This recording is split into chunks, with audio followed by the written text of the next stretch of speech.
Viewers, Assalamu alaikum. I am your host Faisal Raza Khan and you are watching Foresight. Viewers, Pakistan is going to host Shanghai Cooperation Organization's 23rd Council of Heads of Governments meeting in Islamabad on October 15 and 16, 2024. This is going to be the huge event which brings together key players, particularly China, Russia and the Central Asian republics. As all of others, Pakistan also extended invitation to the Indian Prime Minister Narendra Modi, but it was declined and decided to send External Affairs Minister Subramaniam J. Shankar, and that visit too is of multilateral nature, not the bilateral one. This has given and raised lots of questions about the Indian intentions about the Shanghai Cooperation Organization as well as the peace and stability in the region. We will try to get into the intricacies of the Pak-India relations, also Indian hegemonic designs and nefarious designs in the region, and the importance from the Indian side regarding the Shanghai Cooperation Organization, particularly in terms of regional stability. And when it comes to the peace, stability and development in South Asia, whether that is in accordance with the essence of Shanghai Cooperation Organization, and that is Shanghai spirit. To discuss this very important issue, we have in our studios Dr. Awais bin Wasi. He is Indian Affairs expert. Most welcome to you, Doctor. Thank you very much for your presence. With him, Dr. Khurram Abbas. He is the Director, India Study Center, Institute of Strategic Studies, Islamabad. Most welcome to you, Doctor. Thank you very much. And online joining us, Dr. Musarat Amin. She is International Relations Experts right now in Scotland, UK. Most welcome to you, ma'am. Thank you very much for your presence online. My first question is to you, Dr. Khurram, that after Pakistan's invitation to the Prime Minister Narendra Modi, India was expected to further downgrade and send low-level delegation. But anyhow, they have decided to send their External Affairs Minister, Subramaniam J. Shankar, to Pakistan, but limiting its delegation to the Shanghai Cooperation Organization's multilateral proceedings. So how do you see this decision by India, just to wait the SCO and not to the neighbor? Well, first of all, thank you so much for having me. Well, this is a clear message with two dimensions. The first dimension is Indian relationship with the SCO, and the second message is related to Indian relationship with Pakistan. You see, on one side, India does not want to belittle the SCO itself, because SCO as a multilateral platform is very important for India, and I'll come towards that in a bit later. For the Pakistan-India relationship, I think they have sent a very clear message, not only by downgrading it towards External Affairs Minister, but also by sending a clear message by the External Affairs Minister as well. So basically the message is that India will try to continue its minimalist engagement with Islamabad for next 5 years during this tenure, number one. As I said, for India and SCO, they are both very much important for each other. For India, SCO is important because of overall its strategic designs within the region and global world order, because SCO is seen as alternative to the US global order, number one. On the other hand, if you look at the past few years, you will find out that India has gradually increased its dependence, its engagements with the Western order and the Western countries, especially with the US. It has engaged with US for the structured dialogue. It has also joined its security initiatives like Quad, but it does not want to see being seen as a global partner of the West. It still wants to be seen as a multi-aligned policy, or a bridge between global North and global South. So it doesn't want to downgrade its importance for SCO. But as far as Pakistan is concerned, I think there is a strategic clarity in New Delhi that they want to limit their bilateral relationship on a very minimalist level. They don't want to be seen as a cordial, they don't want to even give a cordial gestures towards Pakistan. Your point well taken. Dr. Awais, as Dr. Khurram said, reports suggest that India might put a formal request to Pakistan for their external affairs minister's engagement or call on to the Prime Minister Shehbaz Sharif. But avoid ministerial meetings so that they got out the different expectations, the media interaction, the joint stakeout and anything like that. With the Ministry of Foreign Affairs also confirmed that if any request be made, they will definitely look into it if time slots would be available. So, this is the whole gambit of this visit of the Indian External Affairs Minister. What do you say on that? In fact, as you have mentioned in your opening remarks that the invitation was sent to the Prime Minister, since this session is for the heads of the government, but India sent its envoy. That is, okay, welcome that from Indian side there is a participation. But I think that if we keep in view the past record of Dr. Jaishankar in his recent speech in United Nations General Assembly and the short-tempered discourse that he uttered when our foreign minister was present in Goa to attend the foreign ministerial meeting, and such kind of outburst and it was extremely kind of, unpleasant welcome in Goa to our foreign minister, disregarding all diplomatic norms and all diplomatic practices. So keeping this in view, I think that by this visit, India wants to give this message to the world and especially to these member countries of SCO that India is a responsible state and India wants to project this image. And with regard to the bilateral engagement, though Dr. Jaishankar before coming to this session ruled out any such discussion with Pakistan. However, Pakistan definitely very clearly said that I am not going to I quote it, I am not going to discuss Pakistan and India relations. Exactly, and Pakistan has also extended this, opening the dialogue twice. Pakistan Minister for Foreign Affairs extended for the trade engagement, but it turned down by India. And similarly, as I just mentioned about our foreign minister also extended the hand of some talks. So Pakistan has been consistently, asking India to engage, to have some engagement, so that the intractable disputes could be resolved, such as Jammu and Kashmir.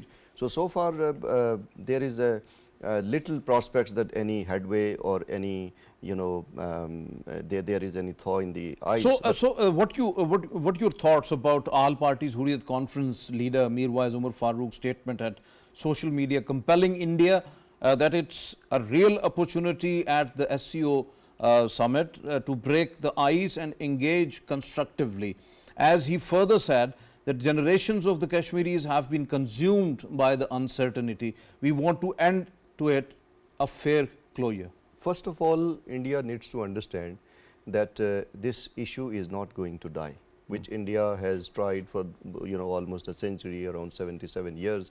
And recently there is a verdict in Jammu and Kashmir, Indian Jammu and Kashmir, that the whole opposition reflected through their elections against the BJP. So that reflects the sentiment on the ground, that how strong the resistance and annoyance is there in the ground of Jammu and Kashmir. So I think that this SCO in the sideline, it definitely provides an opportunity for India to even talk about the talks. Even there should be some discussion about the talks, and this is not the first time that some kind of breakthrough, as Mirwais Sahib is alluded to. In the past it happened. There are rounds of negotiations at several grounds occasions. When we remember that for the heart of Asia, when former Foreign External Affairs Minister late Sushma Swaraj was here in Pakistan, that was again a ice-breaking meeting with the late Sartaj Aziz, and it was very welcoming at that time particularly. So the thing is that diplomatically, at least both countries should engage. Dr. Khurram, we know that when the former Foreign Minister Bilawal Bhutto Zardari visited India for SCO Foreign Ministers meet in Goa in 2023, the Indian reception, we know that was not hospitable and instead humiliating. Although Pakistan will give Indian guests a warm welcome, because it's our national culture to pay the utmost respect to our guests. But do you think that India will also respect the SCO Charter and will not bring the rhetorics which India is playing right now, and even before that, even at the UN as well, will not use this platform for the personal point scoring, but India is time and again doing that? Well, the simple answer is big no. India will definitely use its already used rhetoric, whatever it had about terrorism, about pointing fingers towards Pakistan and other issues related, by trying to basically isolate or humiliate Pakistan, right? I'll give you two examples for that. First is about the quantitative analysis that we recently conducted at the India Study Center. We carried out the analysis about the last 3 years of Indian engagement, and especially the Jaishankar's statements within the SCO and how he stated about different issues. And it was interesting to find out that Jaishankar spent around 58% of its time on terrorism and indirectly blaming Pakistan, while it only focused 18% on the development and regional cooperation. So look at the priorities India has when it comes to SCO, number one. As compared to that, Pakistan's foreign minister and Pakistan's prime ministers, they have spent 62% time on regional connectivity, development, and as compared to that, they also talked about regional security. So there is a quite different when it comes towards the priority, and I'm specifically talking about the percentages. Now coming towards the the analytical issues, and India spent only 18% to the development. To the development. Unfortunately. So this means, this shows basically how India is taking SCO for its priority. Number one.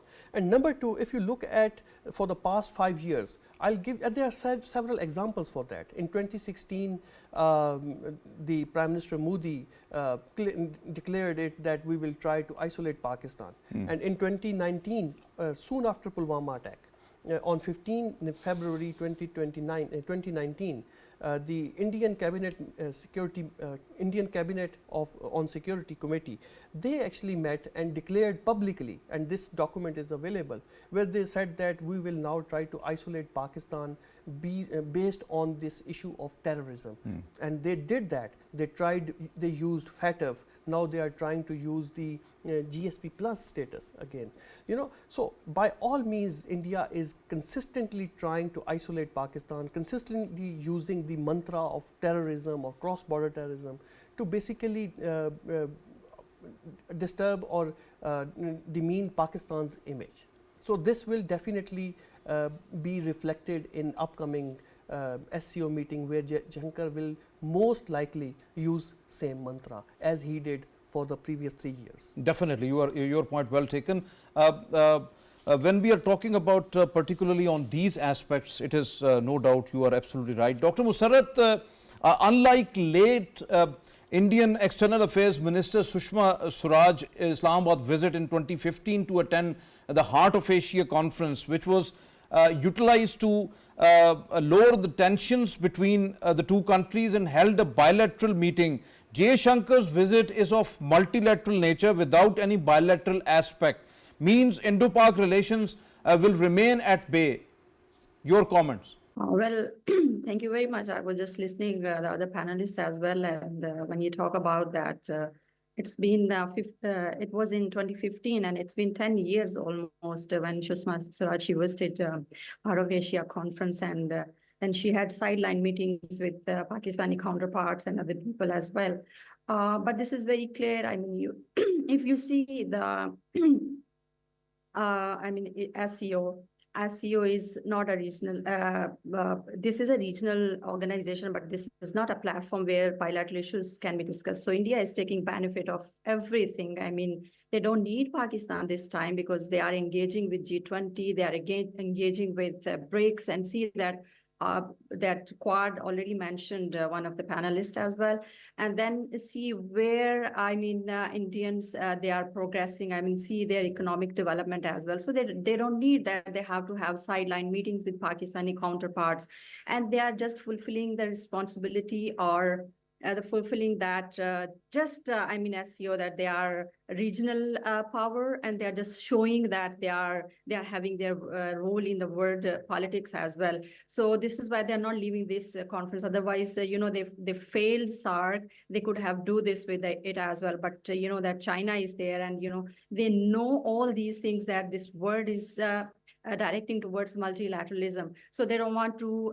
minus their role from these organizations. They are not going to minus their role from the world politics. So this is why the foreign minister is, Indian foreign minister is visiting, but he clearly mentioned when he was in India that he is not going to have any meeting with any counterpart. Musarat, although we know that what were the Indian thoughts there at the United Nations General Assembly session last September, and the External Affairs Minister of India, how he actually commented against Pakistan. But why not Delhi thinks that to seize the movement and at least engage with Islamabad on the sidelines of the SCO meet, even if it's agree to disagree, or even if it's having the talks about talks, because the best way but to engage with any country to resolve all those issues which are pending, that is to have some sort of a start. At least you should have to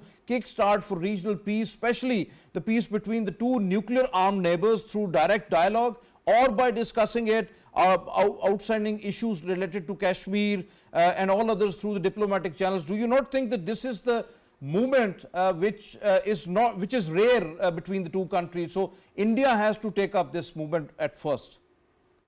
Well, I was coming towards these points as well. I mean, I was just discussing that what India wants, how India is engaged with international politics, with the world politics, and with the world organization, that how is developing through their economic development. I mean, they are having lots of trade agreement with different countries. So I was coming towards this side.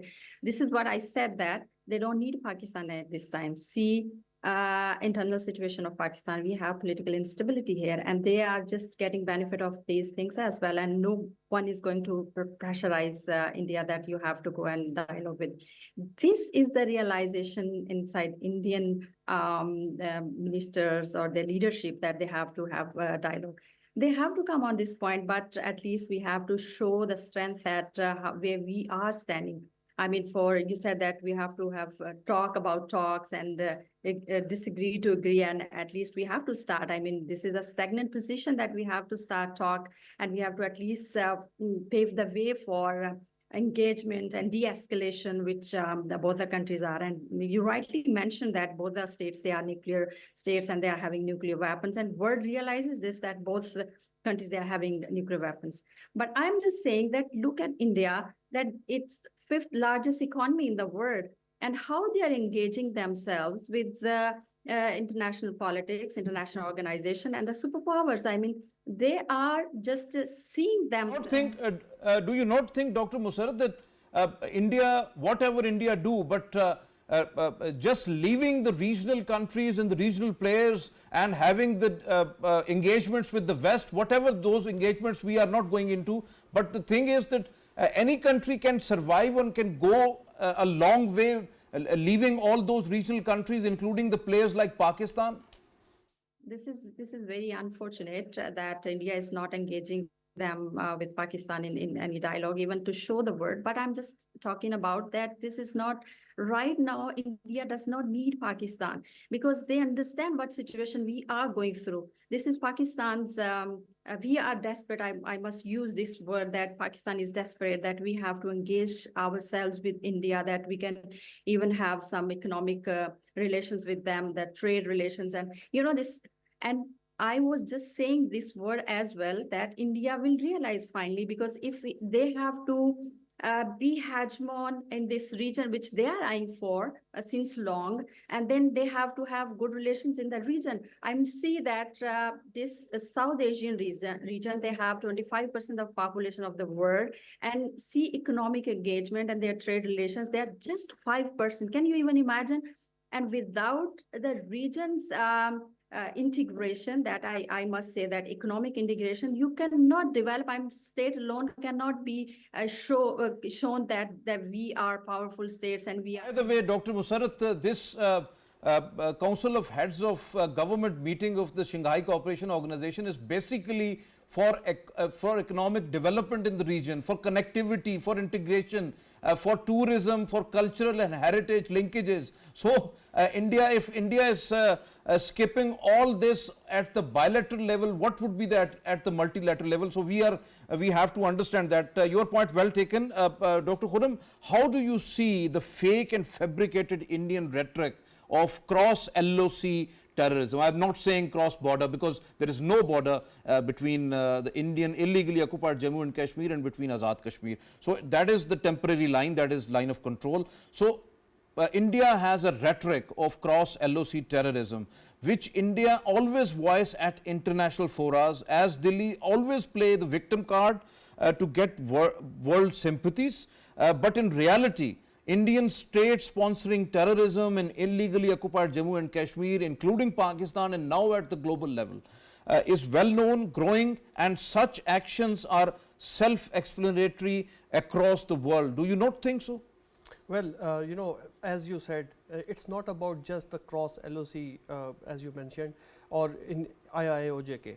We have to look at this terrorism as a phenomena of at the regional level and at the global level, how terrorism has evolved. But at the same time, we need to ask several questions. Who was the one who initiated this terrorism in South Asia? Definitely. Who was the one who initiated the massacre of the royal family in Nepal? Who was the one who initiated the terrorism in Sri Lanka? Who was weaponizing the Tamil Tigers? Who was weaponizing and financing the Tamil Tigers? Who was the one who instigated the Bangladesh Rifles mutiny in 2010? Who was the one who actually eliminated the entire Bangladesh Rifles command in 2010? And also the instability in Bangladesh as well. And then now coming back towards Pakistan, who was the one who actually carried out bomb blasts in Lahore? I'm referring towards the Kashmir Singh case. Yeah, definitely. Who was the one who actually carried out bomb blasts and other espionage activities in Balochistan and Karachi? I'm referring to the Kulbhushan Yadav case. Indian Navy Commander Kulbhushan Sudhir Yadav is a living example of Indian terrorism Exactly. and organized terrorism within Yes. Pakistan using the third country's soil. Exactly. So while we talk about the terrorism, we have to look at in a broader picture. So, and not only that, I mean, not only the regional countries are the victims. Look at how India has started its illegal the terrorism activities in Canada, in US. So I mean, when we talk about the victim of terrorism, we need to engage other South Asian countries, and we need to raise voice against India, the only person in the state that actually carries out these activities in the entire region.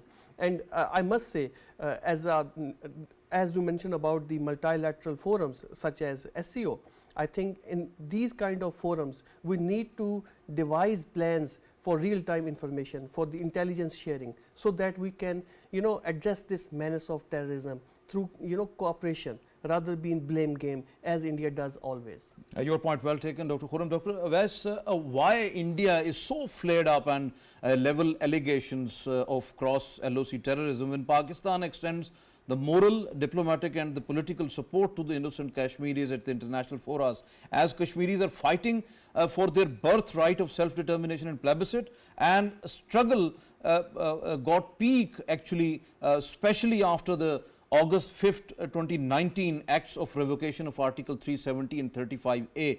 The demographic changes going on over there, the genocide, the war crimes in illegally occupied Jammu and Kashmir.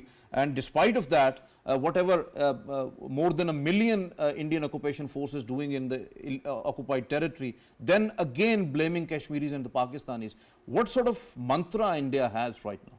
In fact, India wants to hoodwink and mislead the international community by saying so and by blaming Pakistan, accusing Pakistan on this line of control, firing or the disturbance on that. So I think that about Kashmir, if you see it, India, whatever is doing in Kashmir, that even after the lapse of 75, 77 years, India was not able to suppress and dilute the sentiment of the freedom from the ground, number one.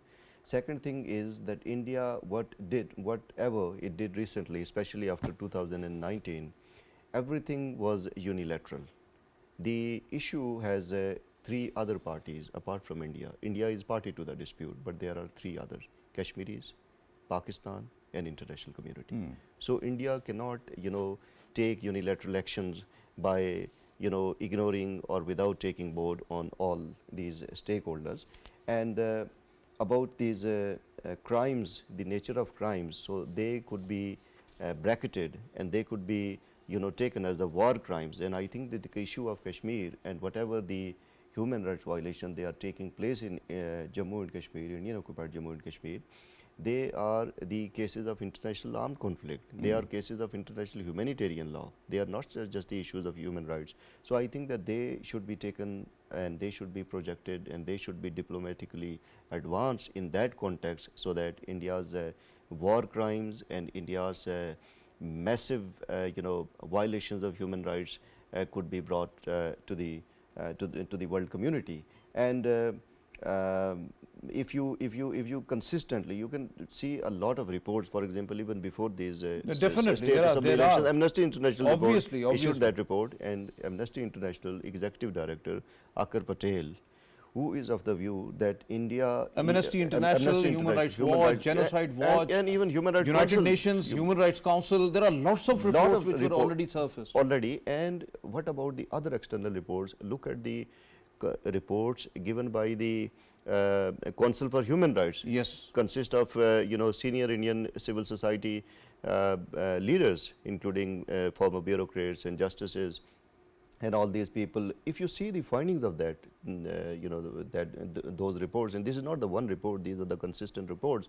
So you will find that whatever India claimed, even before the revocation of 370 and 35A, I think that Kashmir has drifted more towards, alienation and disinterestedness. Your point well taken, Dr. Wasi. Dr. Musarat, do you not think that due to Indian old mantras, rhetoric, state-sponsored terrorism, hegemonic designs, alliance with the West, intended dominance in the Indian Ocean, containment of the China policy, border disputes with both Pakistan and China, and even with Bangladesh and Myanmar, the Ladakh, Kashmir, Siachen and Sir Creek issues, problematic security and strategic intentions, India is actually had a limited role within the Shanghai Cooperation Organization and intend to be limited within the organization? Or most of the times India deliberately do some actions which tends to that Shanghai Cooperation Organization must act limited? You're true. I mean, India's long-standing hegemonic ambitions, alliance with the West, and unresolved disputes with both Pakistan and China, including, we know that Kashmir and then Ladakh, Siachen, and Sar Creek have indeed limited its role within the SCO because they have having issues with both the countries. When these issues combine with India's containment policy, which they are just having alliance with West, and they are containing China as well, and its strategic intention in the Indian oceans, and then they are just definitely they are creating friction with SCO member states as well. And now it will create, friction, and it will prioritize cooperation and region stability as well. Furthermore, rhetoric and acquisition of state-sponsored terrorism it definitely heightened the tension, particularly with Pakistan, and reducing the prospects for meaningful collaboration with the SCO countries as well. It doesn't have that. I must say that with the zeal and zest they are having a collaboration with the SCO countries, and with Pakistan definitely we are having a cold relationship since 2015. Well, what is the way forward, and how we can just put some opinion concerning these issues, that India has to play more constructive role in the SCO, and they can do it, and they can reduce bilateral tensions through diplomatic ties. I mean, they have to put diplomatic efforts, and there should be CVMs, that we call it confidence building measures, with Pakistan and China, because both the states, they are in this region, and they have to have talk with both Pakistan and China. And then they have to engage themselves in dialogue and adopting a more cooperative behavior towards both the countries, less confrontation approach in multilateral setting. As we are talking about, that world is going to be a multilateral kind of thing, and now there's no, that we have to have a unipolar system, and this is so India has to utilize this platform SCO, though this is not a platform where bilateral relations are being discussed, but sideline meetings, they are always useful, and they are always constructive if states, they have to have some meetings with their counterparts or with other states. So it will bring more Dr. Musarat, we 100% we are sure and we are convinced that Shanghai Cooperation Organization is a consensus-based forum, and the bilaterals are not basically discussed at that forum. But most of the issues, if we talk about terrorism, that is the regional issue, that is not only the bilateral issue, that is not the bilateral issue, that is the regional issue as well. And when here a very important question out of your comments, that how you analyze the scenario that Russia and China wants to integrate the Eurasian Economic Union with the Belt and Road Initiative to take it as, or to build a large Eurasian partnership within the region, while on the contrary, another SCO member, India, opposing and sabotaging the China's Belt and Road Initiative, the China-Pakistan Economic Corridor, supporting the terrorist outfits by using the third country's soil to launch attacks against the Chinese nationals and the Pakistan-China interest within Pakistan. So how do you see overall scenario that how India is actually sabotaging the SCO Charter and the pioneer countries which want to integrate and having the interconnectivity between the region, but unfortunately India is undermining that? Yeah, absolutely. I have already mentioned these all things, but this scenario reflects a significant geopolitical divide within the SCO. I mean, see that you talked about Eurasian Economic Union, Belt and Road Initiative, and then CPAC as well. And this is, I mean, while Russia and China, they are trying to create or develop integration Eurasian Economic Union and BRI, and then of course CPAC as well. But they are trying to develop a cohesiveness between these all countries. But India's opposition, of course, particularly towards BRI and CPAC, especially they are having opposite kind of views concerning BRI and CPAC, and especially CPAC. You already mentioned that they are sabotaging CPAC, and these all running these disputes, and even in territory of Kashmir.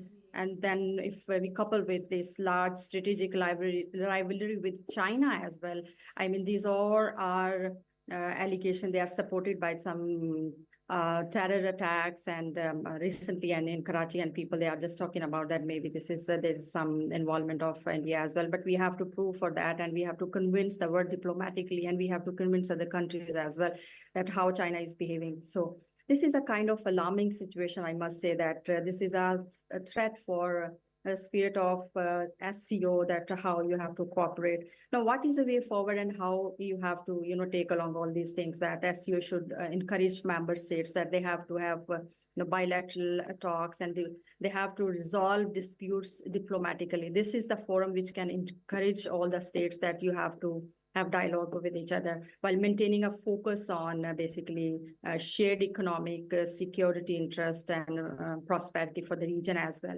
and there should be dialogue and multilateral engagement must be encouraged between these states, especially who are having, antagonistic designs, and they are having rivalries, especially Pakistan, India, China.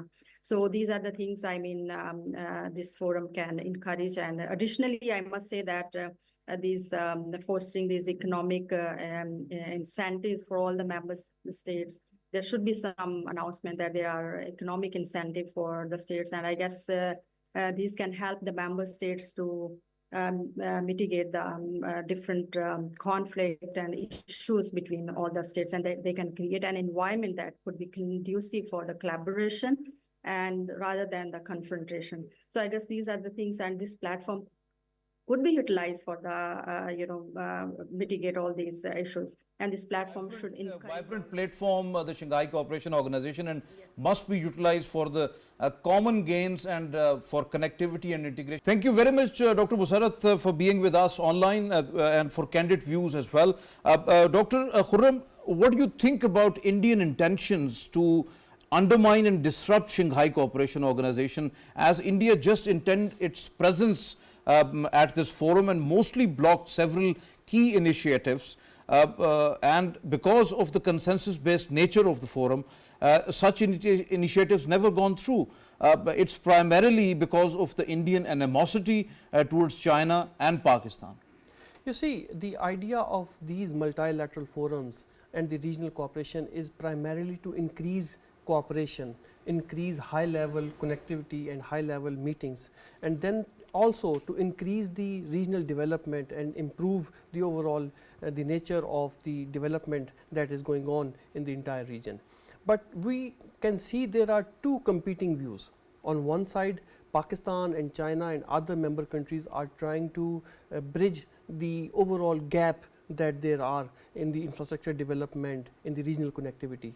But on the other side, if you look at India, as you rightly pointed out, the initiatives that have been blocked, then again, for example, India has consistently tried to use SCO for its own national interest. For example, last year, India was the president because of its rotating presidency cycle. So India was the president, and it tried to carry out the SCO meeting in Indian illegally occupied Jammu and Kashmir. So, New Delhi clearly knew that Pakistan and China will have issues with that, but it tried to use that forum as well.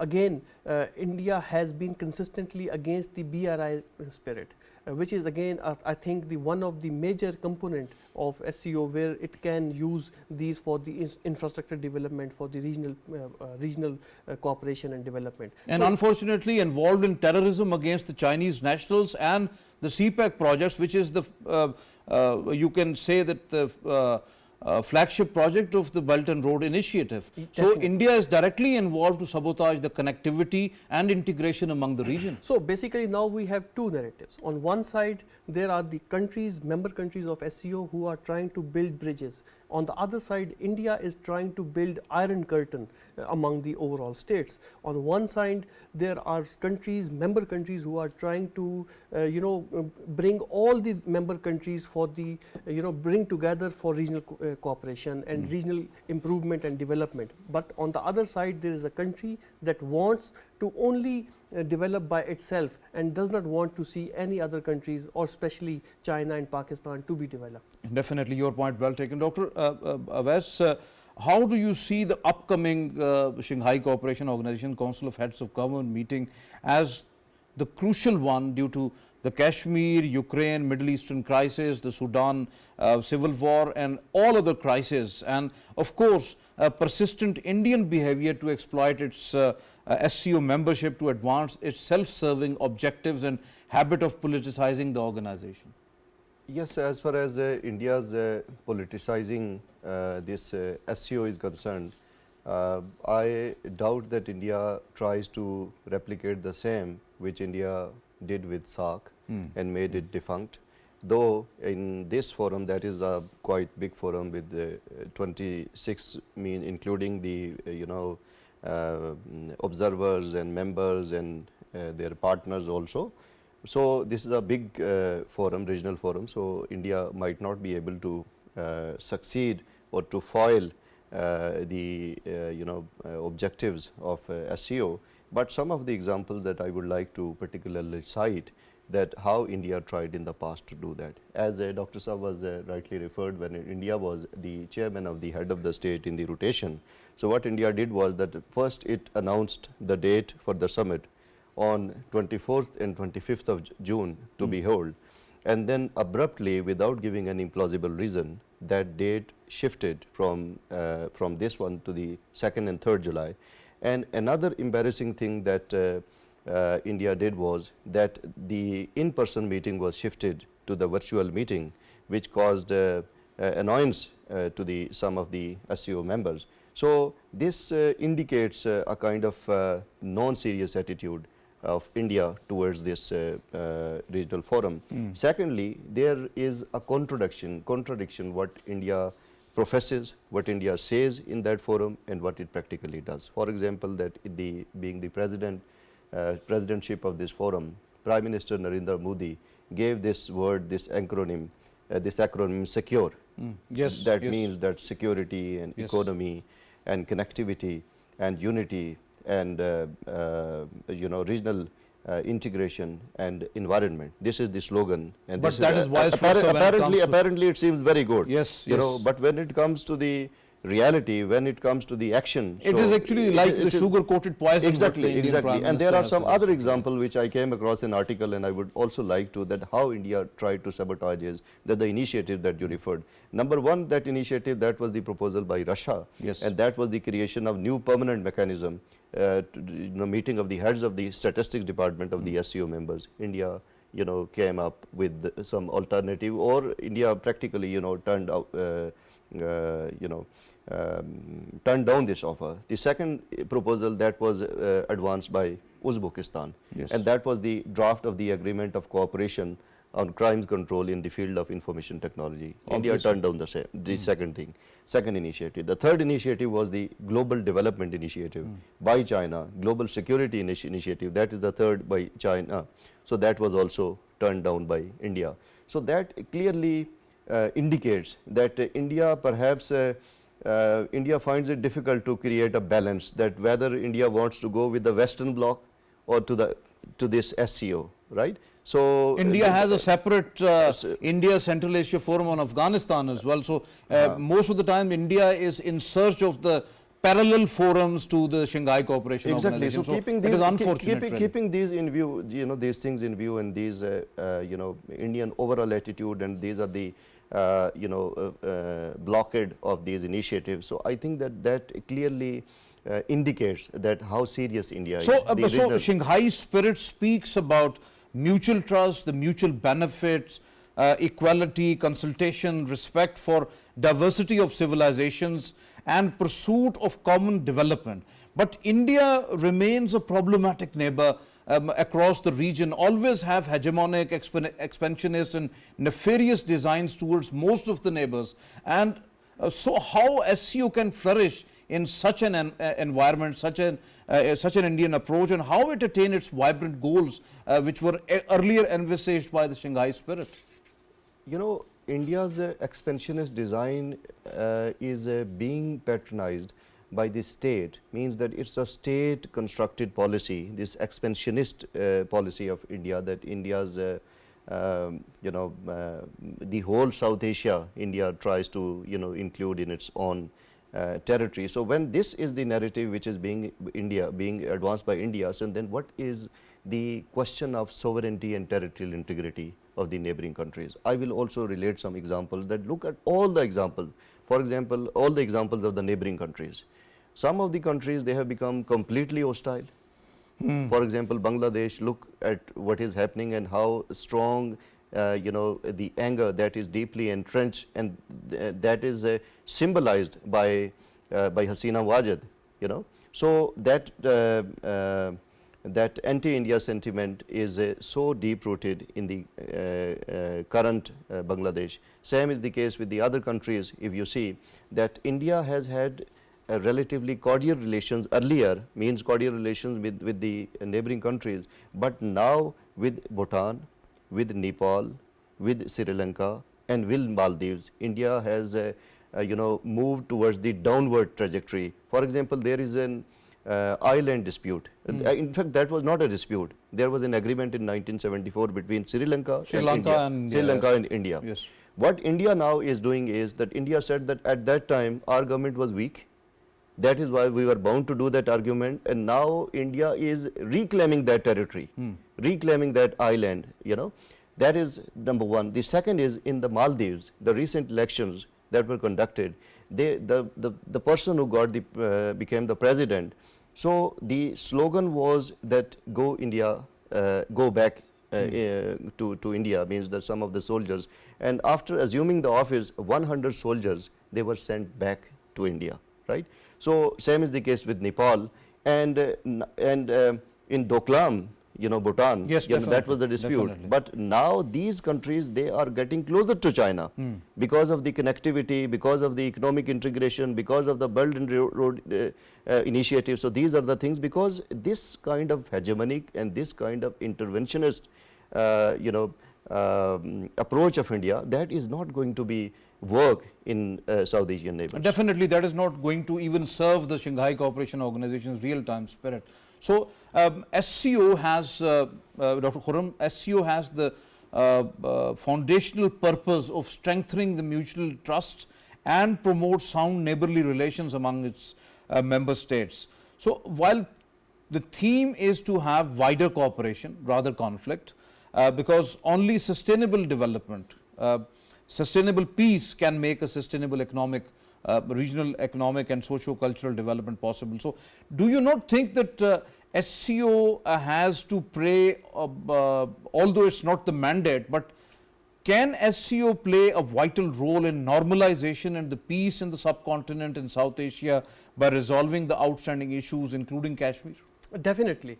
If you look at the overall structure of this organization, you will find out that there are many mechanisms where these member countries can cooperate with each other, can engage with each other. For example, military exercises where India and Pakistan also jointly conducted during 2022 and 2019 as well. So the point is that although this is, as Dr. Musarat said, but I think I would beg to differ with her at this point, although yes, it is a multilateral forum, not for the bilateral issues, but I think if you look at the past 20 years, 20 odd years, you will find out that majority of Central Asian states had resolved their bilateral territorial disputes while on the sidelines of SCO, while on the sideline meetings with each other. So basically what SCO provides is basically a platform where these leaders could and to large extent China and Russia can play a pivotal role in resolving all those conflicts as well. Definitely. So on one side, on SCO platforms, there can be sideline high profile meetings, while on the other side, as you mentioned about Russia and China, look at today's overall picture, geopolitical picture. You will find out China has now more than $100 billion of investment commitments with South Asian states. So China is now more than relevant whatever it was in the past. Because the China has economic stakes within the region. Within the region, including India. And even now Russia is quite, after this Ukraine invasion after 2022, now Russia also wants to be more proactive in this region, especially in Central Asia as well as in South Asia, and it's basically eager to find new friends. And also we have seen recently how Pakistan and Russia has melted their ice, and now growing cooperation is there between the two countries. Obviously. So I mean, these major partners as well as the the sideline engagements can definitely helpful to melt the ice and bring these two countries back to the normalcy, or at least to talk to each other for the betterment of the humankind, and especially for the 2 billion people of South Asian region. Your point well taken, and thank you very much, Dr. Khurram, and Dr. Awais bin Wasi for being here in the studios. Viewers, as you have just listened to our panelists, it's important that the India is continued the non-engagement policy towards Pakistan, and but it is there is the strategic clarity within Delhi that how to treat Pakistan, but Pakistan has the clarity as well that we are not much eager to talk with India, but the thing is that Pakistan wants to have peace, stability and development in the region. That's why Pakistan is stressing time and again to have engagement with India, to have a peaceful resolution of all outstanding issues, including the Indian illegally occupied Jammu and Kashmir. We will never forget what Indian External Affairs Minister Subramaniam J. Shankar said in the United Nations General Assembly 79th session, and what Indian behavior was when last year when Pakistan's former foreign minister Bilawal Bhutto Zardari was in Goa, and how much the disrespect and unfortunately a humiliating response by the Indian External Affairs Minister himself as well. When we look into the Shanghai Cooperation Organization, India's behavior is not much changed, because most of the times India blocked most of the very valuable and beneficial initiatives by the member countries, unfortunately. And as one of our panelists categorically said, that India has spent at least 58% of the time within the Shanghai Cooperation Organization at different forums related to terrorism, and only 18% on the development, while on the contrary, Pakistan utilizes this time 62% of the time of the Shanghai Cooperation Organization related to the regional connectivity, economic development. This is basically the two-way thing, that 180 degree it's opposite, that Pakistan wants development, connectivity and social development in the region, while on the other hand, India wants to talk only on terrorism and might be sponsoring the state terrorism, not only in the region but also in the Indian illegally occupied Jammu and Kashmir and globally. It is unfortunate. India is also the source of hurdle within the SCO forum. India is always trying to disrupt the activities of the SCO, and might be this head of Council of Head of Government will also face some sort of hurdles by the Indian delegates, literally meaning that India is working to actually, unfortunately, against the Shanghai spirit, which is unfortunate. SCO has the larger role to bring peace, stability and development within the region, and also for the resolution of ongoing conflicts within the region. So SCO has to play it, especially China and Russia must have to come up with the solutions, particularly the peace in region. So this is all from today's Foresight. It's time to sign off. Allah Hafiz.